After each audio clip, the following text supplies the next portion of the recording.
Welcome to Not Milk Never Milk. Subscribe if you're lactose intolerant. In this video, I will explain how to set up Gemini Assistant.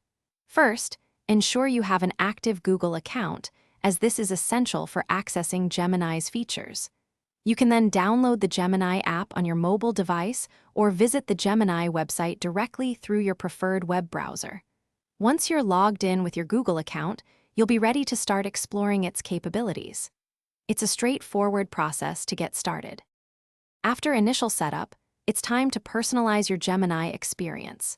Navigate to the Settings menu to adjust language and voice options, ensuring Gemini communicates exactly how you prefer.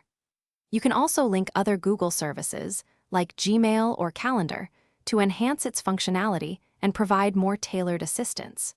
Remember to review your activity and privacy controls to manage your data effectively and maintain your desired level of privacy. To truly maximize Gemini's potential, focus on crafting clear, natural language prompts. The more specific you are, the better Gemini can understand and respond to your requests. Experiment with its diverse features, from summarizing lengthy documents to brainstorming creative ideas for projects. Integrating Gemini into your daily workflow can significantly boost your productivity, helping you manage tasks and information more efficiently throughout your day. For advanced users, Gemini offers powerful capabilities for complex tasks.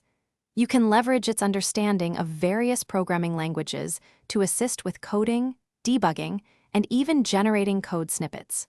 Furthermore, explore its potential for creative writing, from drafting compelling stories to generating engaging content for your social media. Don't forget to check the description for a link to the Oala water bottle and other great deals to help you stay refreshed while you work.